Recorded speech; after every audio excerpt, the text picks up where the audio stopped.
नमस्कार, आदाब। Crime petrol Dastak में आप सभी दर्शकों का एक बार फिर से स्वागत है।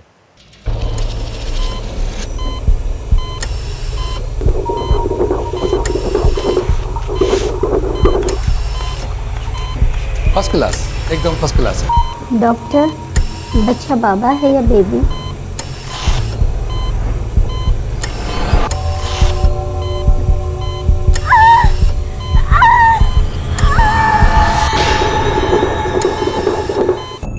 सदियों से हमारे देश में औरतों पर बेटा पैदा करने का प्रेशर बना रहा है। बेटी पैदा होना अक्सर अशुभ माना जाता है।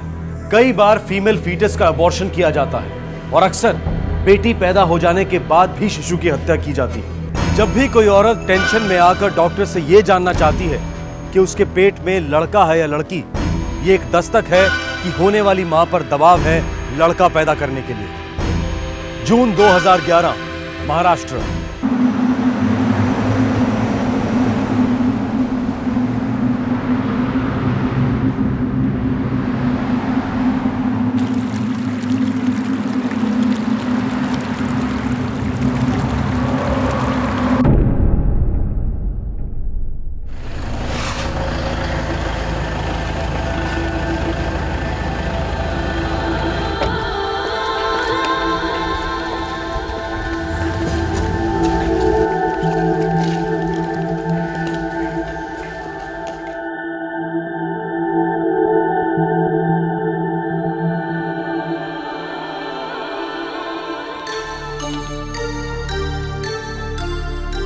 अभिनंदन अभिनंदन, बेबी बिल्कुल फर्स्ट क्लास है।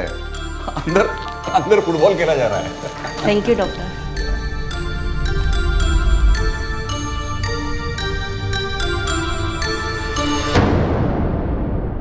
आप काउंटर पर 10,000 जमा करिए और सीधे गणेश मंदिर जाकर प्रसाद चढ़ाइए।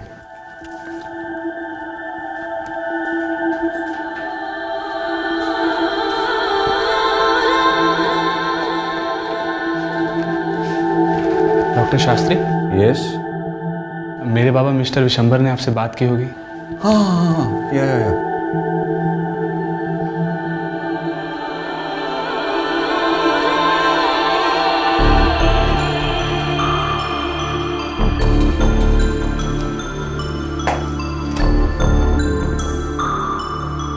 टेंशन घेऊ नकोस हा। ब्रीथ स्लोली, या। हळू श्वास घे।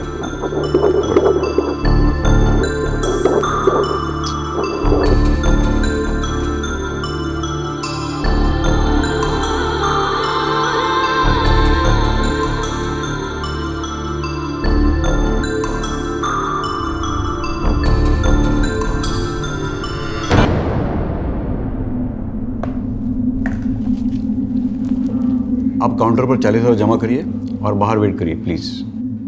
मैं ऊपर तैयार करके फिर आपको बुलाता हूँ।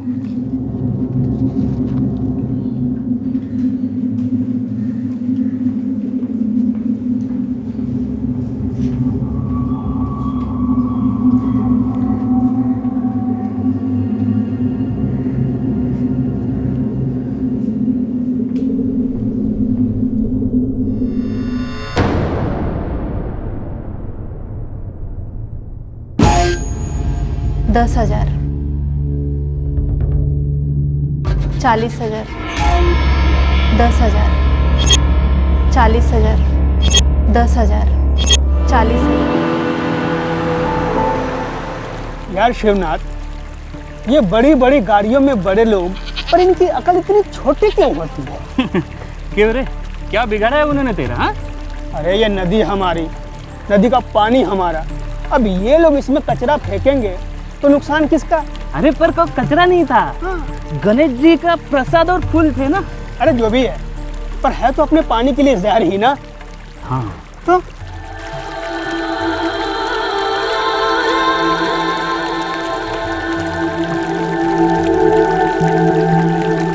महाराष्ट्र के सांगली जिले में तासगांव का गणेश मंदिर बहुत मशहूर है। पिछले कुछ महीनों से यहाँ की नदी में प्लास्टिक बैग फेंके जा रहे थे। लोगों को लग रहा था कि ये गणेश मंदिर में चढ़ाए गए फूलों के बैग्स हैं, लेकिन दाल में कुछ काला जरूर था।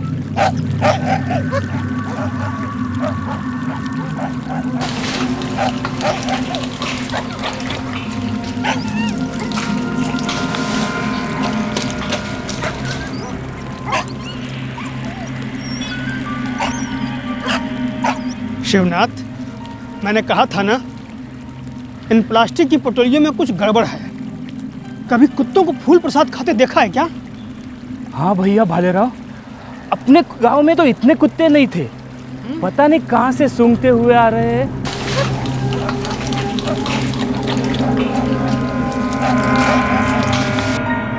पिछले कुछ दिनों से तासगांव के निवासियों की नजर में आ रहा था कि उनके गांव में जंगली कुत्तों की तादाद अचानक बढ़ गई है और बढ़ती जा रही है। अनुमान लगाना आसान था कि ये सभी कुत्ते उन प्लास्टिक बैग से आकर्षित हो रहे थे, लेकिन किसी ने भी इस मामले की और गहराई में छानबीन करने की कोशिश नहीं की।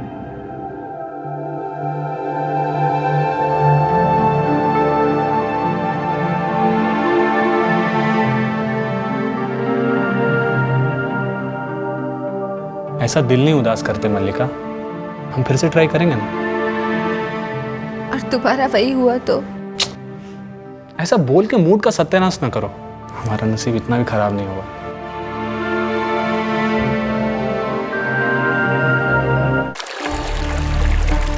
अरे कान के तो इतने अच्छे अच्छे आए थे, पूछ मत। लेने वाली थी रे मैं। कान का तो बहुत अच्छा अच्छा आया था, डायमंड में आता है ना वो खड़े का। अरे पूछ मत, वो सीरियल में आता है ना।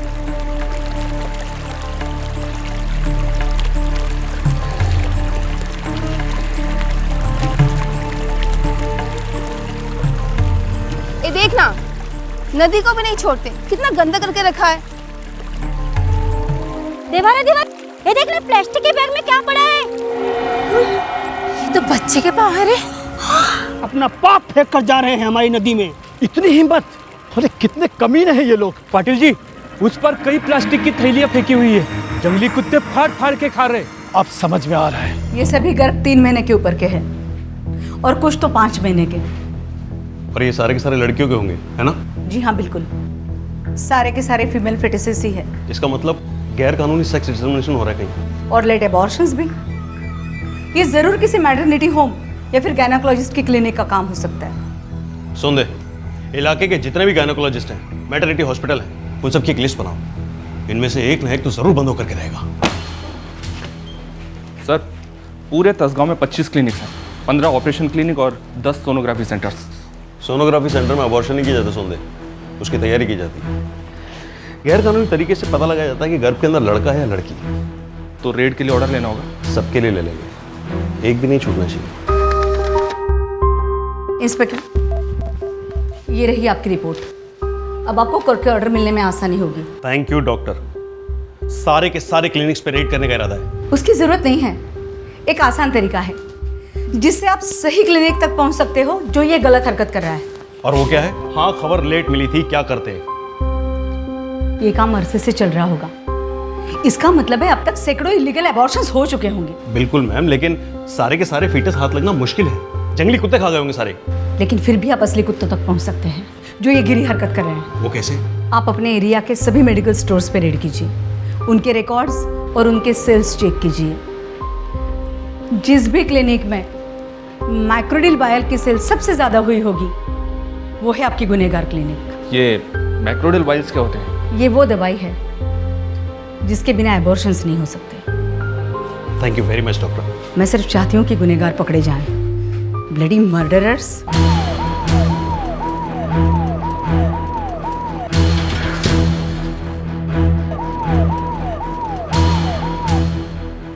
अगले 24 घंटों में तासगांव के आसपास के 56 मेडिकल स्टोर्स पर रेड हुई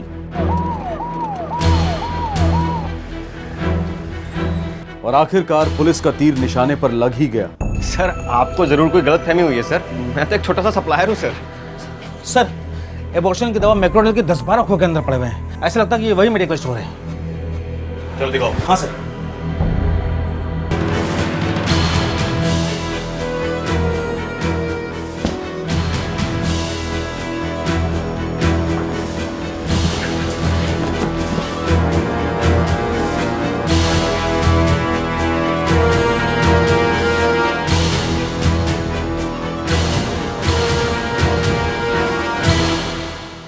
दो 2,970 मैक्रोडिल की डोसेस।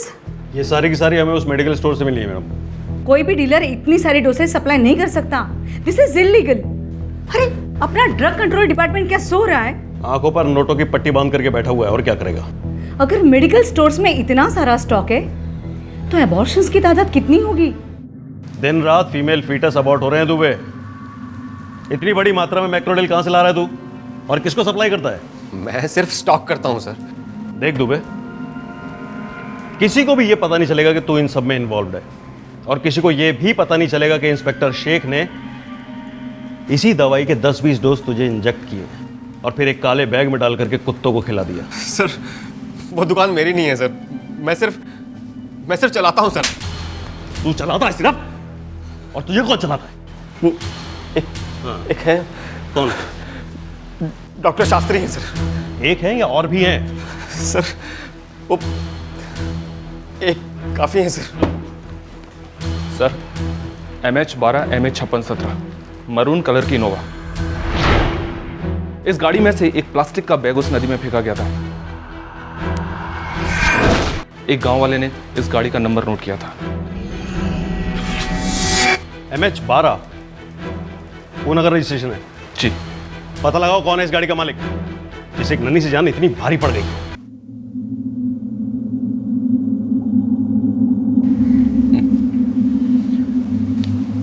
आप ये तलाशी वलाशी नहीं ले सकते, मेरे पेशेंट्स डिस्टर्ब हो जाएंगे। पेशेंट डिस्टर्ब हो जाएंगे, आपका बिजनेस डिस्टर्ब हो जाएगा डॉक्टर शास्त्री।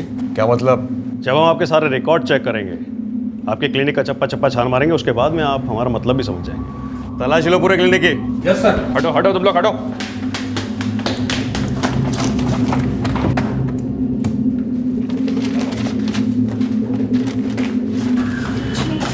देखिए हमें अपना काम करने दीजिए।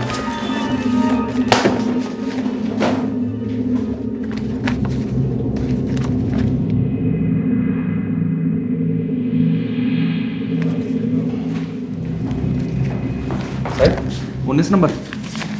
किस पे भी 16 16 क्यों 19 और 16?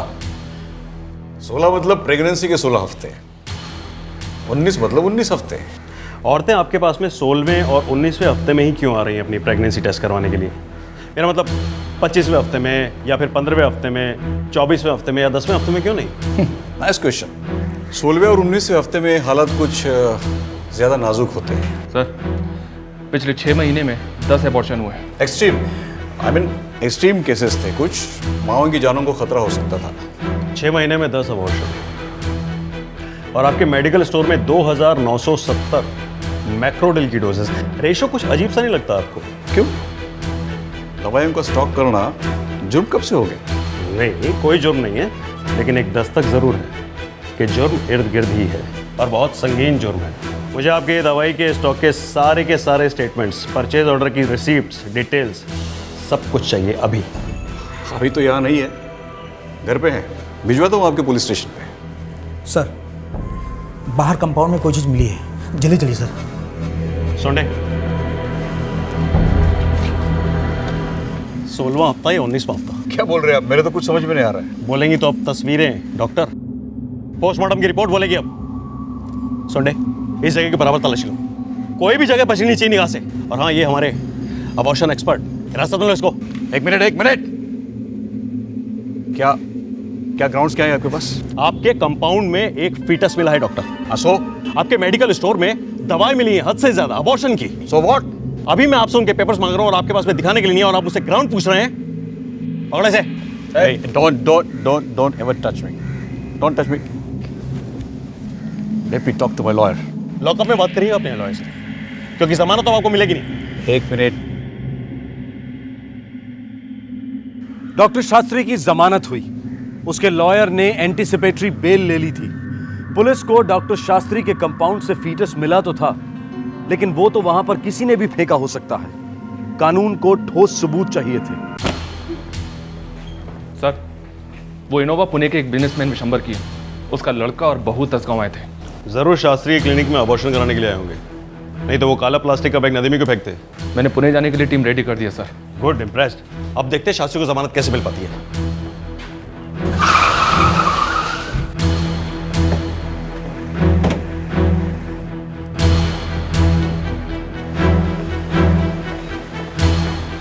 हाँ, मैं और मेरी पत्नी गए थे तसगांव। कोई प्रॉब्लम है क्या? जी हाँ, प्रॉब्लम है। क्या आप मुझे ये बताएंगे कि आप वहाँ क्यों गए थे? गणेश जी के दर्शन करने। अपनी मिसेज को बुलवाएंगे प्लीज। क्यों? क्या पूछना चाहते हैं आप मेरी बहू से?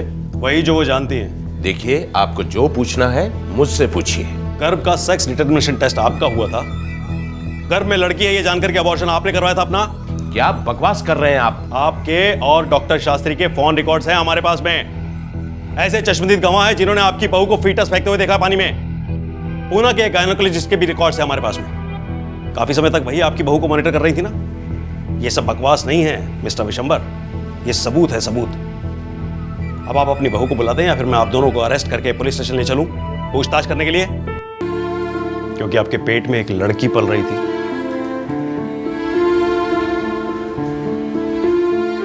नहीं, मेरे प्रेगनेंसी में प्रॉब्लम थी, इसीलिए मैंने अबॉर्शन करवाया। मल्लिका जी, कानूनी अबॉर्शन के केसेस में माँ बाप अपने गर्भ को यहां वहां नहीं फेंक देते। आपने अपनी होने वाली बेटी को नदी में फेंक करके सबूत मिटाए अपने अपराध के।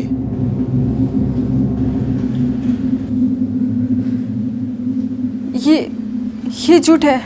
जिस डॉक्टर से टसगांव में आप मिली थी उसने टेस्ट करके आपको ये नहीं बताया था कि आप एक बेटी की मां बनने वाली हैं, जबकि आप एक बेटा चाहती थी, और ये सुनकर के आपने अबॉर्शन करा लिया। क्या ये झूठ है? ये सच नहीं है। आप जैसी कितनी ही औरतों के गर्भ छीने गए हैं उनसे। मल्लिका जी, आज आपका एक स्टेटमेंट उस हैवान डॉक्टर शास्त्री के खिलाफ सबूत बन सकता है। Please Mallika ji, female foeticide के खिलाफ आवाज उठाइए, मदद कीजिए। मेरे साथ ऐसा कुछ नहीं हुआ है, मुझे कुछ मालूम नहीं है, कुछ मालूम नहीं। देखिए, आपको मेरी बहू से बात करनी थी, कर ली ना। अब जाइए यहाँ से, प्लीज जाइए। जा रहे हैं, फिलहाल अभी के लिए जा रहे हैं, लेकिन जल्दी वापस आएंगे।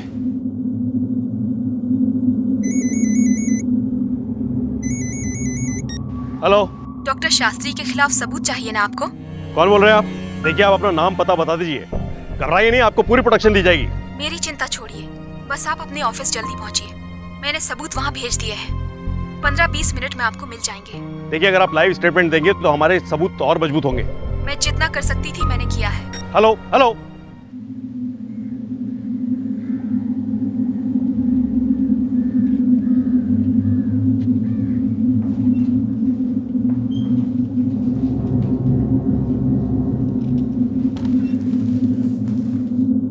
सर, ये बाहर कोई बेंच पर भूल कर गया है। ये पुलिस स्टेशन है बगीचा? सॉरी सर, सुबह से पासपोर्ट वालों की काफ़ी भीड़ थी, इसलिए किसी ने ध्यान दिया नहीं। सर, उस औरत का फ़ोन स्विच ऑफ आ रहा है। शायद उसने किसी प्रीपेड सिम कार्ड से कॉल किया था। शायद वो लास्ट कॉल था। वो नंबर अब दोबारा यूज नहीं होगा। मैं एक वकील हूँ, एक एनजीओ के लिए काम करती हूँ। 6 महीने पहले मुझे पता चला कि डॉक्टर शास्त्री के क्लिनिक में कुछ गैर कानूनी काम चल रहे हैं। एक प्रेग्नेंट औरत की सहायता से मैंने डॉक्टर शास्त्री पर एक स्टिंग ऑपरेशन किया। हम दोनों डॉक्टर शास्त्री के क्लिनिक गए। उस औरत का हमें सेक्स डिटर्मिनेशन टेस्ट करवाना था।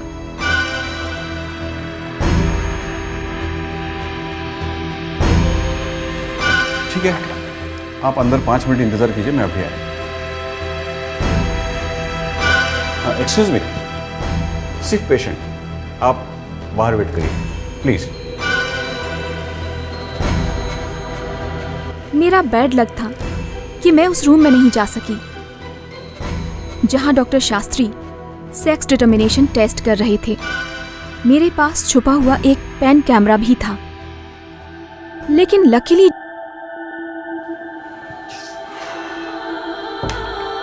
हेलो, जो औरत मेरे साथ थी उसने ठीक उसी समय मुझे फोन किया जब डॉक्टर शास्त्री उसके गर्भ का सेक्स डिटर्मिनेशन टेस्ट कर रहे थे। मैंने उस औरत और डॉक्टर शास्त्री के कॉन्वर्सेशन को रिकॉर्ड कर लिया। Good, you are through. क्या है डॉक्टर, लड़का या लड़की? आपको क्या चाहिए?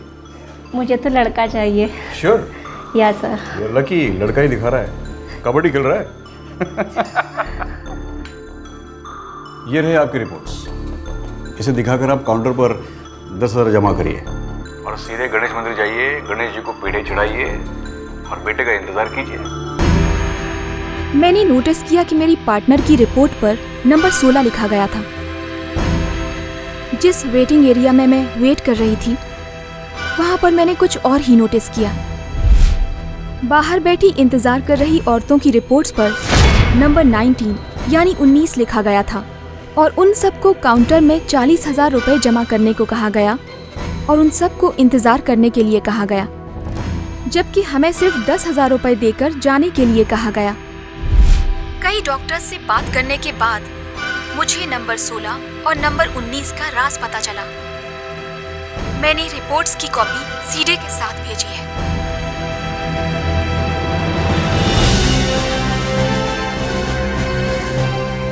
गौर से देखिए, जहाँ 16 लिखा गया है उसका 6 जो है वो बी की तरह लिखा गया है। बी का मतलब बॉय। जब रिपोर्ट में 16 लिखा गया हो उसका मतलब कि गर्भ में लड़का पल रहा है। और जहाँ 19 लिखा गया है उसका 9 जो है वो जी की तरह लिखा गया है। इसका मतलब है कि लड़की पैदा होने वाली है। मैं ये सारे सबूत एक बहुत बड़े आदमी के पास ले गई थी, एक मंत्री के पास, लेकिन डॉक्टर शास्त्री की पहुंच बहुत लंबी है। तब से मेरी जान को खतरा है और मैं अंडरग्राउंड हूँ। दूसरी सीडी में वो टेलीफोन कॉन्वर्सेशन है जो डॉक्टर शास्त्री और उस प्रेग्नेंट औरत के बीच हुई थी। मैं जानती हूँ इस केस के बारे में आप सीरियस हैं। ये सारे सबूत शायद आपकी मदद करें। All the best inspector Sheikh.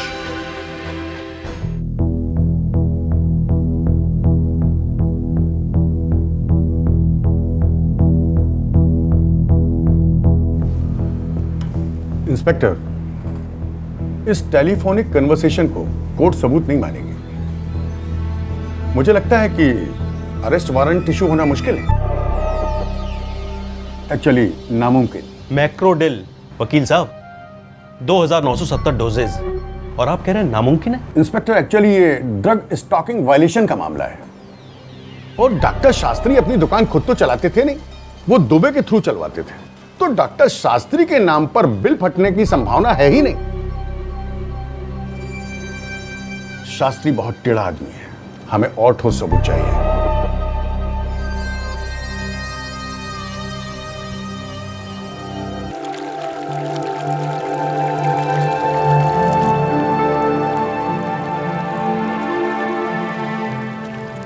काश कोई कड़क सबूत हाथ तक पाता। कैसे नन्ही नन्ही बच्चों की जान ले रहे हैं लोग। सच कहूँ तो सर, हमें इस केस को क्लोज कर देना चाहिए, क्योंकि अगर हमारे हाथ कोई ठोस सबूत लग भी गया तो ये शास्त्री ऊपर से जैक लगाएगा और छूट जाएगा और हम केवल देखते रह जाएंगे सर। और पब्लिक सोचेगी कि पुलिस निकम्मी है, नकारा है, सिर्फ इन जैसे कुछ लोगों की वजह से। महाराष्ट्र गरीब राज्य नहीं है, लिटरेसी में भी पिछड़ा हुआ नहीं है, लेकिन इसके बावजूद इस स्टेट में मेल फीमेल रेशो बहुत ही पुअर है। लड़के ज्यादा होते जा रहे हैं और लड़कियां कम। ऐसे में एक डॉक्टर खुलेआम गैर कानूनी सेक्स डिटर्मिनेशन कर रहा है, अबॉर्शन कर रहा है, लेकिन शासन चुप है, मानो वो अंधा, बहरा और गूंगा हो गया हो। दूसरी तरफ पुलिस ठोस सुराग ढूंढने के लिए हाथ पैर मार रही थी। मामला होपलेस लग रहा था, लेकिन नहीं, इंसाफ के घर में देर है, अंधेर नहीं। सर, आपसे कोई लेडीज मिले आई हुई हैं। कहाँ से? पूना से, मिसेस मल्लिका।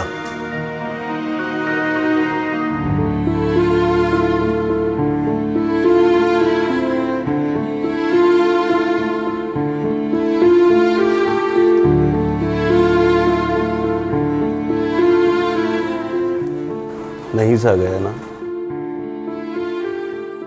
अब तो सच बोलेंगे आप? इसीलिए आई हूँ मैं यहाँ पे। आपका स्टेटमेंट रिकॉर्ड करना चाहता था वकील के सामने। चलेंगी? जब मुझे पता चला मैं माँ बनने जा रही हूँ, मैं बहुत खुश थी, मैं चूर चूर हो गई। क्या बात है, हमारे खानदान को वारिस मिलने वाला है, क्या बात है। बहू पोता ही होना चाहिए। अरे पोता ही होगा और बिल्कुल विवेक जैसा दिखेगा। लड़का हो या लड़की, बस तंदुरुस्त रहे, खुश रहे। तंदुरुस्ती होगा और सबको खुश करेगा, लेकिन पोता ही होना चाहिए। हमारे खानदान में सबसे पहला बच्चा लड़का ही हुआ है और ये यहाँ की परंपरा रही है। परंपरा टूटेगी नहीं, बनी रहेगी, तुम्हें चिंता करो ना का। उस दिन मुझे थोड़ा खराब लगा, थोड़ा गुस्सा भी आया था, लेकिन मुझे क्या पता था कि मेरे सास ससुर और मेरे पति तीनों मिलकर लड़का होने पर इतना जोर क्यों दे रहे हैं। रो क्यों रही है? एक छोटा ही सा तो टेस्ट करवाना है। मुझे नहीं करवाना, भगवान जो देगा वो सही होगा। इतने नखरे तब दिखा जब तू पोते का मुंह दिखाएगी, समझी? हमारे खानदान में पहला लड़का मतलब पहला लड़का, वही आगे जाकर हमारे खानदान का बिजनेस संभालेगा और जमीन उसी के नाम होगी। अपने मर्जी के खिलाफ मैं 5 जून को अपने पति के साथ दसगांव गई, अपने होने वाले बच्चे की सेक्स डिटर्मिनेशन कराने के लिए। सॉरी, लड़की है।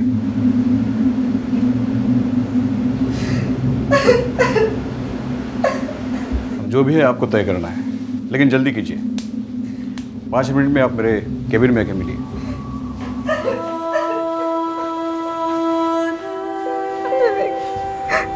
हमारी बच्ची है, तुम्हें बहुत प्यार करेगी।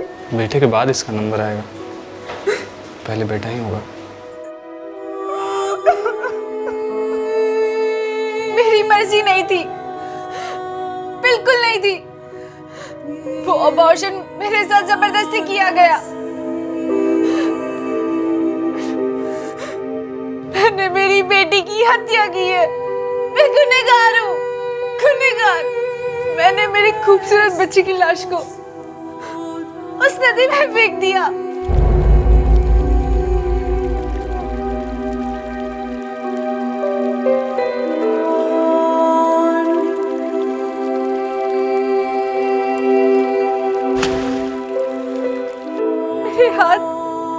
मेरी आत्मा जोर जोर से कांप रहे थे। शायद भगवान मुझे कभी माफ नहीं करेगा, लेकिन मैं उन सब लोगों को सजा देना चाहती हूँ जिन्होंने मुझे ये महापाप करने के लिए मजबूर किया है। मेरे सास ससुर, मेरे पति और वो डॉक्टर शास्त्री।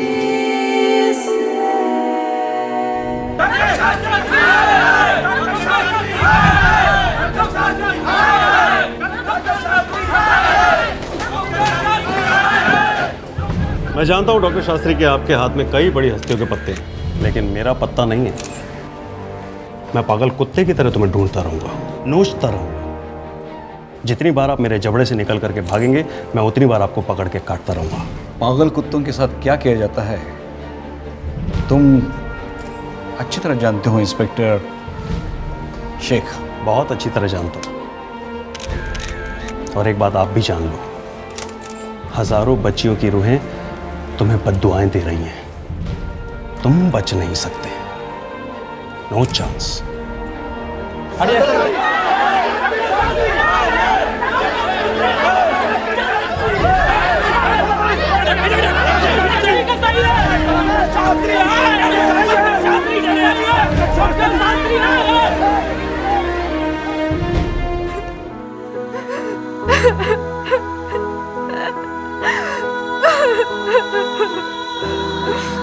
मेरी बच्ची।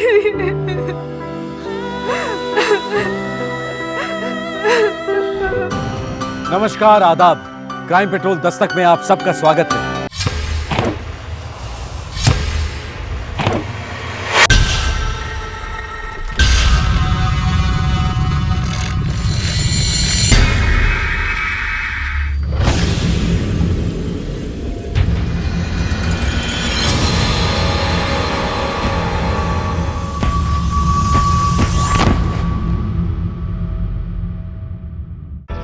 किसी गवाह का आरोपी पर उंगली उठाना एक दस्तक होती है कि वो आरोपी गवाह के गिरेबान तक पहुंच सकता है। उस गवाह को प्रोटेक्शन की जरूरत होती है, खासकर तब जब गवाह और मुजरिम एक दूसरे को जानते हो। अगर आरोपी के खिलाफ मजबूत केस नहीं बना और वो छूट गया तो फिर क्या कहने। उसकी जुबान पर सिर्फ एक ही शब्द होता है, बदला। जून 2011, गोरेगांव, मुंबई।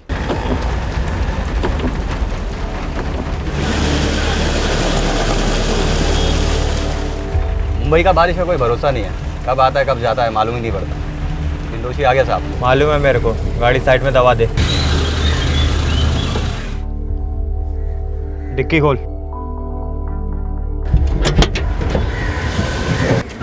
हाथ दे।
गला घोटा गया, पर इनके गले पर कोई उंगलियों के निशान नहीं। उम्र क्या होगी? यही कोई 40-45 के आसपास। कोई सेक्सुअल असॉल्ट?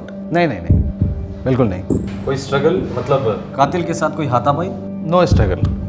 हाँ, मैंने इनके ब्रेन, इनके कान और इनके मुंह के अंदर की प्रिलिमिनरी एग्जामिनेशन किया है। फुल चांस है कि इन्हें बोलने और सुनने में प्रॉब्लम थी। मतलब टोटल ब्लाइंड केस है, कोई आइडेंटिफिकेशन नहीं, कोई फिंगरप्रिंट्स नहीं। हमारे पास है सिर्फ एक गूंगी बहरी औरत की लाश।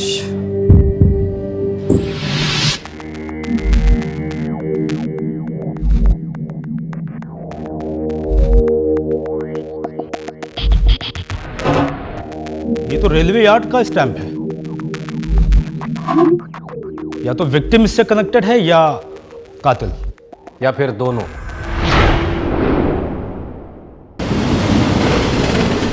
हाँ सर, ये कार्टन हमारे डिपो का है। मैं इसे पहचानता हूँ। इस औरत को पहचानते हो?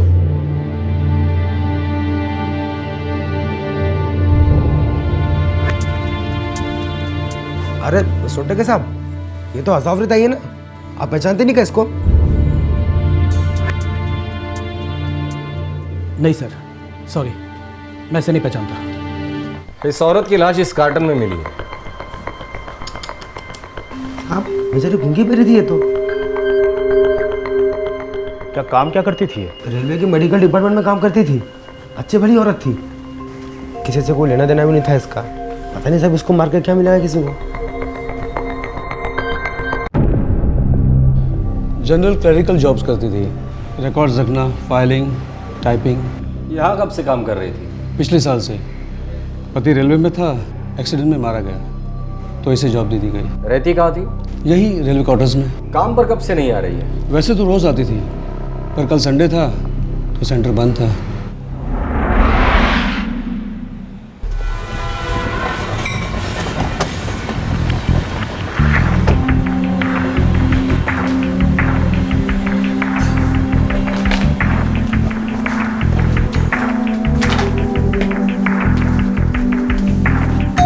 क्या बात है साहब?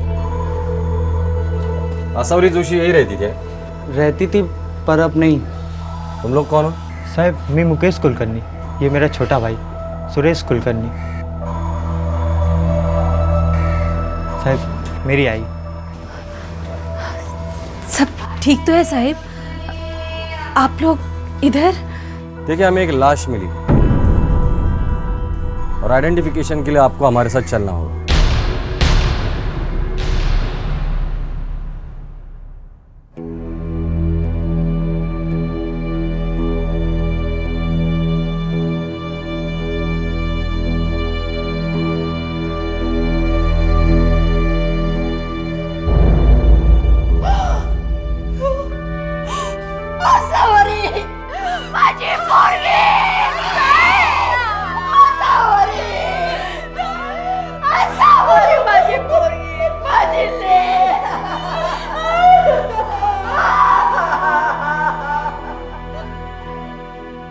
45 वर्षीय गूंगी बहरी रेलवे कर्मचारी असावरी जोशी की लाश को आखिरकार पहचाना गया। लाश को उसकी मां, छोटी बहन लता और 2 भतीजों सुरेश और मुकेश के हवाले कर दिया गया। अब सबकी जुबान पर एक ही सवाल था, आखिर क्यों हुआ था असावरी जोशी का कत्ल? क्यों उसकी लाश को कार्टन में ठूस कर सड़क के किनारे किसी कूड़े कचरे की तरह फेंक दिया गया? मैं मंदिर से घर वापस आई तो देखा कि आसावरी घर ही नौकती साहब।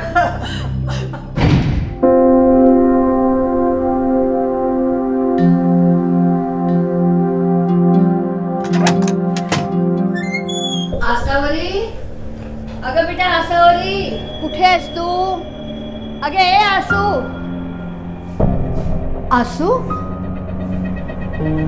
आसू, आसू कुठे आहेस तू? आसू! वो अकेली कहीं नहीं जाती थी, कभी नहीं जाती थी, मगर शाम तक वो जब घर नहीं लौटी ना, मेरे तो हाथ पैर ठंडे हो गए थे। अब तीनों में से उस वक्त घर पर कोई नहीं था। आसू ताई और आई अलग रहते थे साहब। आसू मौसी ने नया फ्लैट लिया था साहब। और हम लोग आसू ताई के रेलवे वाले क्वार्टर में रहते थे साहब। पूरा क्वार्टर यहाँ वहाँ सब जगह ढूंढा, फिर जब रात हो गई तो हमने रेलवे पुलिस स्टेशन में कंप्लेन लिखवाई सर, कॉपी भी है मेरे पास। पोस्टमार्टम रिपोर्ट के हिसाब से आसावरी की कातिल के साथ कोई हाथापाई नहीं हुई थी। इसका मतलब है कि कातिल कोई पहचान का था। अब बता सकते कि आसावरी जोशी का किससे मिलना जुलना था? कोई दोस्त या रिश्तेदार? नहीं साहब, जब भी मेरे जीजा जी हेमंत जोशी ऑफ हुए तभी से ताई किधर भी आती जाती नहीं थी, केवल ड्यूटी और घर। और अगर किधर भी आना जाना होता था इनमें से कोई एक होता था उनके साथ।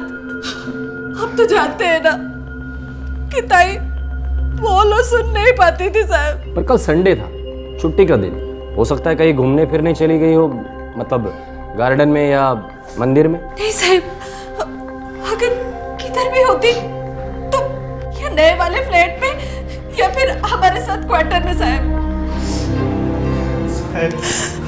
आसू मौसी जो करती थी हम लोगों के लिए ही करती थी। हम दोनों को अपने बेटे जैसा मानती थी साहब।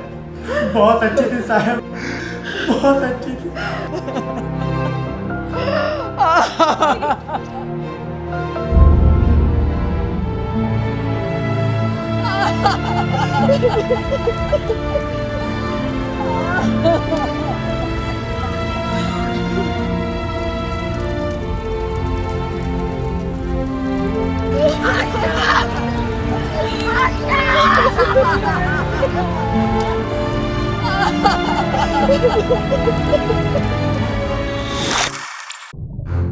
गूंगी थी, मतलब दम घुटते समय चिल्ला भी तो नहीं सकती। लाश को कार्टन में डालकर ठिकाने लगाया गया है। सर इस तरह के कार्टन तो हमने मेडिकल सेंटर और रेलवे यार्ड दोनों ही जगह देखे हैं, और ये दोनों जगह संडे को बंद होती है, तो फिर वो वहां गई क्यों? मान लेते हैं एक बार को कि गई होगी, मगर जब भी वो घर से निकलती थी अपने भांजे को साथ लेकर निकलती थी हमेशा। इस बार जहां भी गई है अकेले गई। वही तो, वो अकेली गई तो गई क्यों? पर्सनली वो मेरी फेवरेट थी, इतनी कोऑपरेटिव और हार्ड वर्किंग।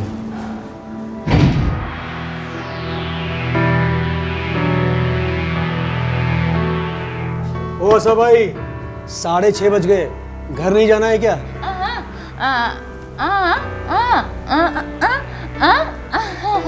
ठीक है, 5 मिनट में फाइल करके घर चली जाना।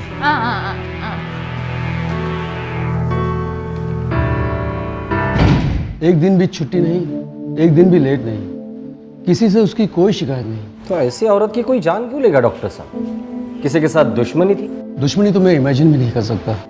किसी के साथ कोई खास दोस्त थी? देखिए विधवा थी इसलिए पूछ रहा हूँ। आपके डिपार्टमेंट में से किसी के साथ उनका अफेयर था? डिपार्टमेंट में से तो कोई नहीं था, हाँ एक आदमी जरूर था।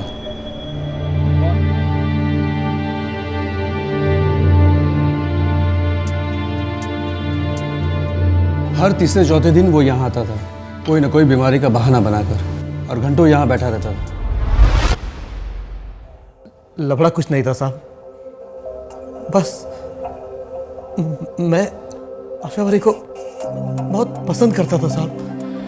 इतना पसंद करते थे कि उसकी तस्वीर भी नहीं पहचान पाए तुम? नहीं सर, सॉरी, मैं इसे नहीं पहचानता, मैं डर गया था साहब। शादीशुदा हो, 2 बच्चे हैं? जी हाँ साहब। अच्छा, ये आशावरी का पति तुम्हारे साथ ही काम करता था ना? जी हाँ साहब, लेकिन मेरा कोई लफड़ा नहीं साहब। तुम लफड़ा करना चाहते थे पर आशावरी तुम्हें घास नहीं डाल रही थी, उसके साथ सोना चाहते थे, हाँ या ना?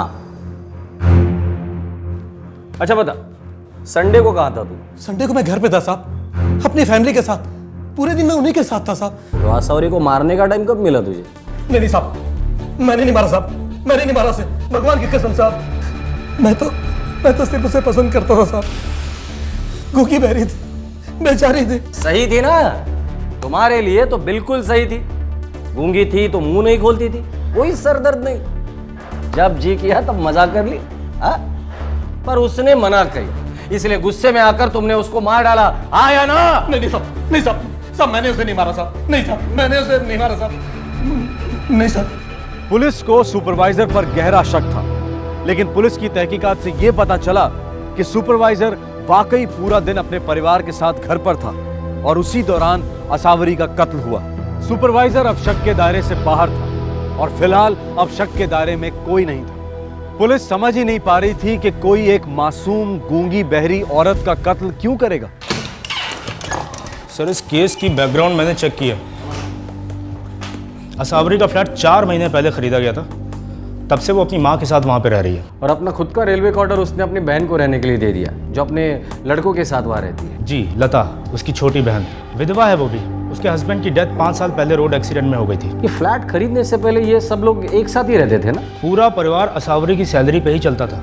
उसकी छोटी बहन की नौकरी तो पक्की है नहीं, फिलहाल किसी किताब की दुकान पे काम करती है। और उसके लड़के? छोटा सुरेश कॉलेज में है, बड़ा मुकेश 2 साल पहले ड्रॉप आउट हो चुका है कॉलेज से।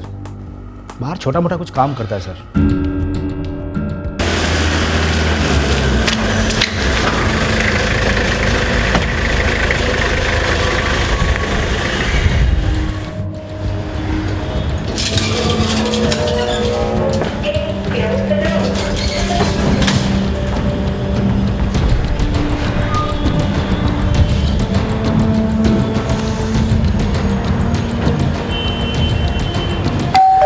सुबह के 9 बजे थे जब मैं मंदिर के लिए निकली थी। अजय, अब चाबी हमेशा यहाँ पायदान के नीचे ही रखती है? हो साहब, घंटी बजाने का कोई मतलब ही नहीं था, क्योंकि मेरी आंसू सुन ही नहीं सकती थी। अब पिछले 4 महीने से यहाँ रह रही है? हो साहब।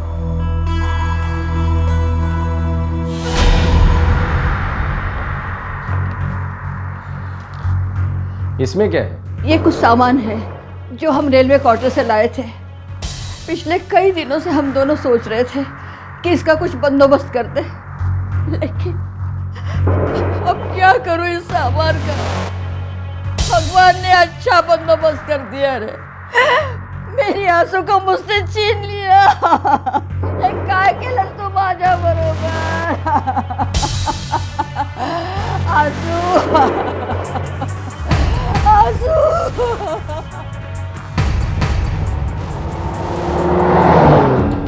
हो सकता है खून घर पर ही हुआ हो। सुन नहीं सकती थी, चिल्ला नहीं सकती थी, आराम से काम कर कर चला गया होगा। सर, मुझे लगता है ये काम किसी जान पहचान वाले का ही होगा। उसको पता होगा कि चाबी डोरमैट के नीचे रहती है। उसने चाबी निकाली होगी, दरवाज़ा खोला होगा और चुपचाप अंदर आ गया। सोमवार सुबह लाश वाला कार्टन यहाँ मिला था। पोस्टमार्टम के हिसाब से लाश 24 घंटे पुरानी थी। आशावरी की माँ सुबह 9 बजे मंदिर गई, 11 बजे लौटी। खून इसी बीच हुआ है? बिल्कुल सर। बॉडी को कार्टन में रखा गया होगा रात तक और सुबह यहाँ लाके डंप कर दिया गया होगा। 24 घंटे में तो लाश भारी हो जाती है। और आशावरी का घर यहाँ से कम 25 मिनट दूर, रेलवे क्वार्टर से 15 मिनट। एक काम करो जी, इस एरिया के जितने भी लोकल टैक्सी, रिक्शा या टेम्पो वाले हैं, सबसे पूछताछ करो। ठीक है सर। अरे क्या छोटू, अभी तक कैरम नहीं सीख पाया तू? सचिन, स्कूल नहीं जाना क्या? पूरा दिन कैरम कैरम। आई बस एक गेम, बस एक लास्ट। बिल्कुल नहीं, लास्ट कर करके इस मुकेश की तरह लास्ट आएगा। अरे वो ताई, जास्ती डायलॉग मत मार, मैं नहीं बुलाया तेरे लड़के को इधर। हाँ, तू क्यों बुलाएगा? तू तो सपेरा है ना, सिर्फ बीन बजाता है। क्या बक रही है ताई तू? तेरे को बरोबर मालूम है मैं क्या बोल रही हूँ। बच्चे तेरे पास लौ चुंबक की तरह चिपकते हैं, जैसे सोनू चिपका था, है ना, पिछले साल। अरे ताई, जास्ती भेजा मत सर का, समझी ना? जास्ती बात बोलेगी तो भारी पड़ेगा, बोले देता हूँ। जो गलत करता है उसी को भारी पड़ता है। लेके जाता है इसको, लेके जा। चल सचिन, आज के बाद तुझे इस मुकेश के साथ देखा ना तो तेरी टांगे तोड़ दूंगी। ये औरत कौन है और सोनू कौन है? अरे छोड़िए ना साहब, वो औरत थोड़ा मेंटल है, कुछ भी बोलती है। मुकेश, ये मौसी तुमसे बहुत प्यार करती थी ना? हो साहब। तो उसके कातिल को पकड़ने में हमारी मदद करोगे? मैं क्या मदद कर सकता हूँ साहब? मुकेश भी क्या हुआ इंस्पेक्टर साहब? देखिए, हमें लगता है कि संडे सुबह आपकी बहन के फ्लैट में कोई गया था, उनका खून किया, उनकी लाश को कार्टन में डाला और सुबह सुनसान सड़क पर छोड़ दिया।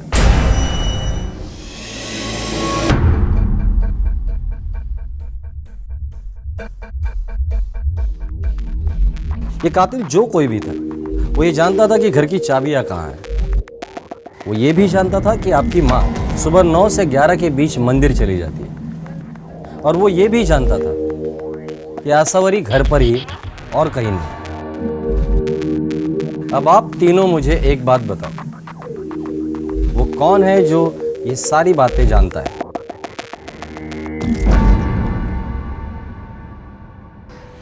संडे को सुबह 8:30 बजे मैं घर से निकल गई थी साहब। कहाँ? एक फ्लैट देखने के लिए। जहाँ तक मुझे पता है आपकी आमदनी इतनी नहीं है कि आप फ्लैट खरीद सकती है लता कुलकर्णी। आसुताई हमें लोन दे रही थी। फ्लैट देखने आप अकेली गई थी? नहीं, मैं भी गया था आई के साथ। और तुम? मैं तो घर पर ही था साहब। क्यों? तुम क्यों नहीं गए? ए मुकेश, उठना। क्या रे, कुंभकर्ण की तरह सोता रहता है? क्या है आई? अरे वो फ्लैट देखने नहीं जाना क्या? तेरे को कागज दिए थे ना जेरॉक्स कराने के लिए, भूल गया क्या? अरे ना आई, तू भूल गई। अरे मैंने बोला था ना मेरे को नहीं जाने का फ्लैट देखने को, तू सुरेश को ले जा। बस मुझे नहीं जाना था फ्लैट देखने। क्यों? क्योंकि आई आंसू मौसी से लोन लेने वाली थी और मुझे पसंद नहीं था। वो भी तो तुम्हारी माँ समान थी, तो पसंद क्यों नहीं था? एक बार मुकेश ने आसुताई से कुछ पैसे मांगे थे चाइनीज गाड़ी के धंधे के लिए। मौसी, मेरे को बिजनेस करना है, मुझे 20,000 रुपए दो ना। अरे मौसी सुनो तो, दे दो ना मुझे पैसे। ये कॉलेज वॉलेज मेरे बस की बात नहीं है मौसी।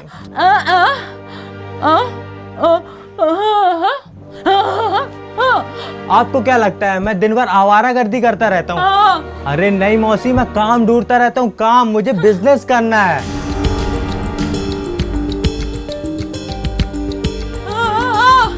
अरे आप समझती क्यों नहीं हो मौसी? अरे मुझे नहीं करना पढ़ाई लिखाई, मुझे बिजनेस करना है।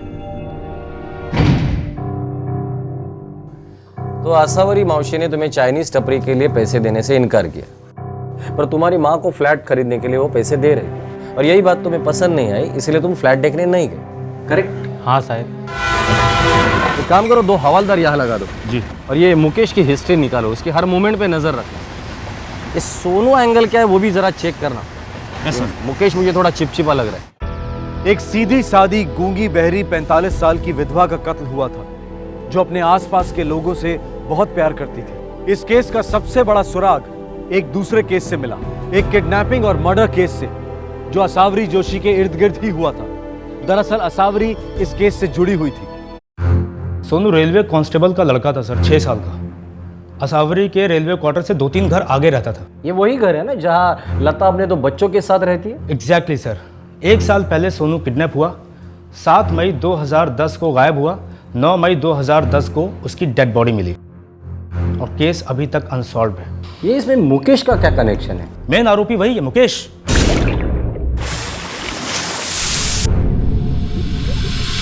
Sir, Goregaon railway police station में ये केस दर्ज हुआ। पुलिस को किसी ने बताया कि सोनू को आखिरी बार मुकेश के साथ देखा गया। सोनू को मुकेश के साथ आखिरी बार देखा था, ये बात पुलिस को किसने बताई?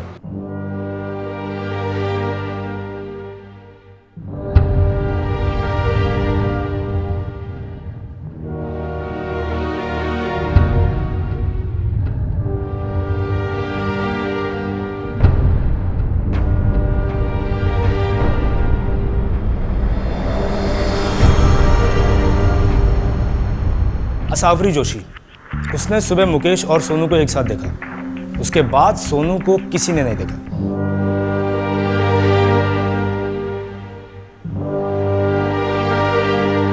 इनका कहना यह है कि सुबह सुबह ये ऑफिस जा रही थी और ऑटो का इंतजार कर रही थी, तो इन्होंने देखा कि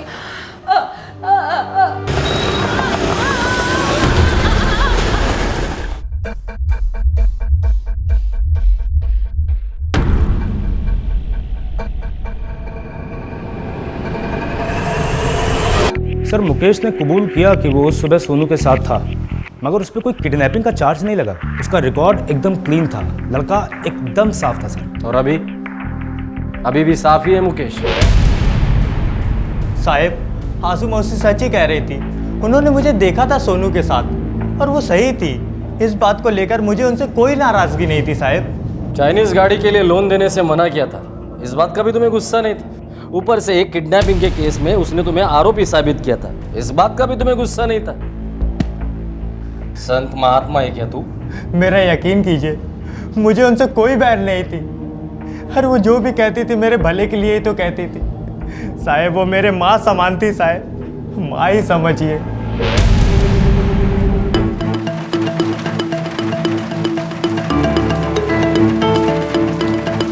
आप लोग क्या मुझ पर शक कर रहे हैं साहब? किडनैपिंग वाले केस को 1 साल हो गया, चाइनीज ठेला वाले केस को 2 साल हो गया। अगर मेरे को बदला लेना ही होता तो मैं कभी का ले चुका होता। 1 साल इंतजार क्यों करता? प्लानिंग के लिए तो वक्त लगता ही है ना। ऊपर से 4 महीने पहले तक तुम लोग एक ही छत के नीचे रहते थे। जब वो तुमसे अलग रहने लगी तब तुम्हें मौका मिला अपने प्लान को अंजाम देने का। सच कह रहा हूं ना मैं? तुम अपने मौसी का खून इसलिए करना चाहते थे क्योंकि वो तुम्हारी मदद करने के बजाय तुम्हें किडनैपिंग का आरोपी बना दिया था उसने। तुम इसीलिए सही दिन और सही वक्त का इंतजार कर रहे थे, और वो मौका तुम्हें संडे को मिला। जब तुम्हारी माँ फ्लैट देखने गई तो तुम उसके साथ नहीं गए, बल्कि अपने मौसी के घर पे गए और उसका खून किया तुमने। झूठ है था। यही सच है, हाँ?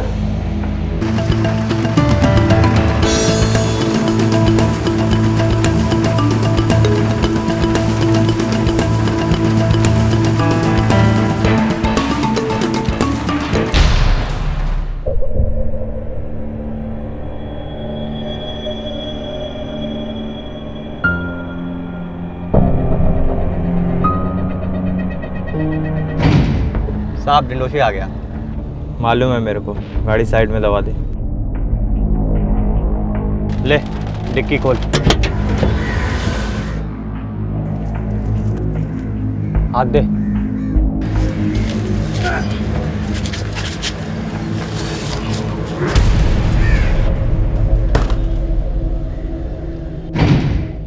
साहब, ये वही आदमी है। मैं गोरेगांव रेलवे क्वार्टर से इसको लेके आया। साहब, इस आदमी के पास बहुत बड़ा और भारी पार्सल था।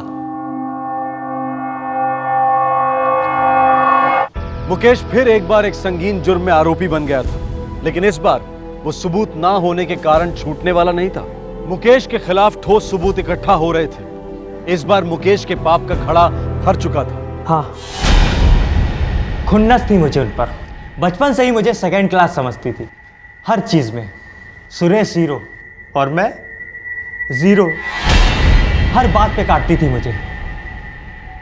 जब वो मेरे आसपास होती थी ना, भेजा फ्राई होता था मेरा। ऐसा लगता था अगर वो मेरी जिंदगी में रहेगी तो कभी कुछ नहीं कर पाऊंगा। हाँ, सोनू की किडनैपिंग मैंने ही की थी। पैसे चाहिए थे मुझे, अय्याशी के लिए नहीं, बिजनेस के लिए। अगर आंसू मौसी ने दिए होते तो किडनैपिंग ही क्यों करता।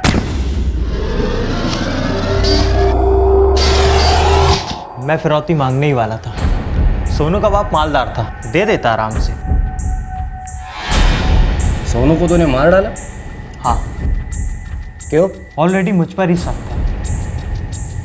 अब ना पैसे मांग सकता था और ना बच्चे को छोड़ सकता था, इसलिए मार डाला। कैसे मारा उसे? कैसे मारा सोनू को? गला दबाकर। मौसी को भी ऐसे ही मारा था ना तूने, गला दबाकर? उस संडे की सुबह को मैं जानबूझकर माँ के साथ नहीं गया। मुझे पता था आंसू मौसी घर में अकेली हो।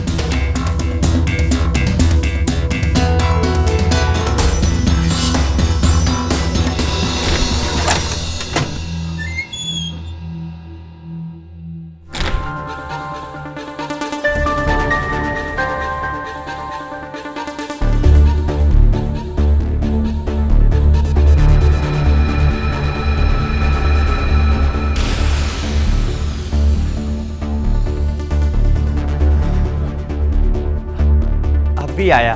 मौसी भूख लगी, कुछ खाने को दो ना।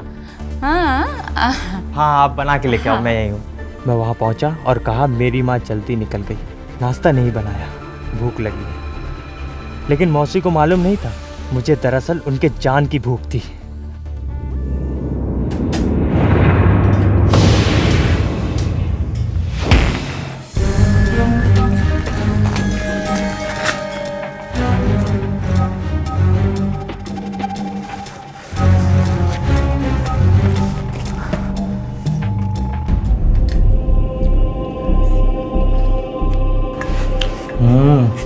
मस्त बने, बहुत अच्छी बनी।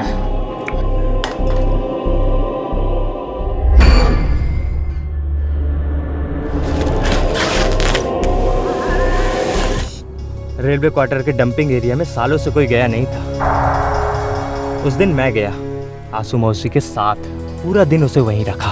फिर दूसरे दिन सुबह जाकर लाश को सड़क पर छोड़ दिया।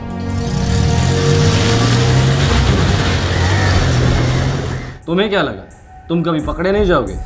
अगर टैक्सी नहीं ली होती ना शायद, तो शायद मैं यहाँ पर नहीं बैठा होता। आंसू मौसी को तो समंदर में फेंक देना चाहिए था।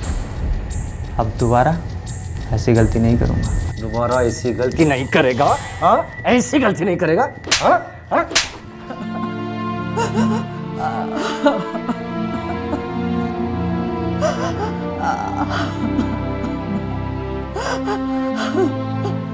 मुकेश और उसकी मौसी असावरी के बीच बिजनेस लोन को लेकर हुई अनबन इस केस की पहली दस्तक थी।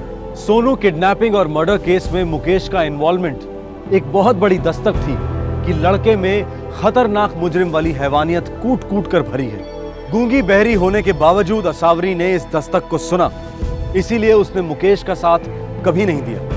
पर मुकेश की माँ और नानी ने इस दस्तक को सुनकर भी अनसुना कर दिया और इसकी कीमत चुकानी पड़ी असावरी को।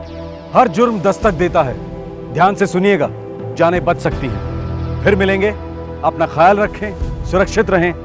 जय हिंद। इस तरह के और भी एपिसोड देखने के लिए हमारे चैनल को सब्सक्राइब करें और बेल आइकन दबाना ना भूलें।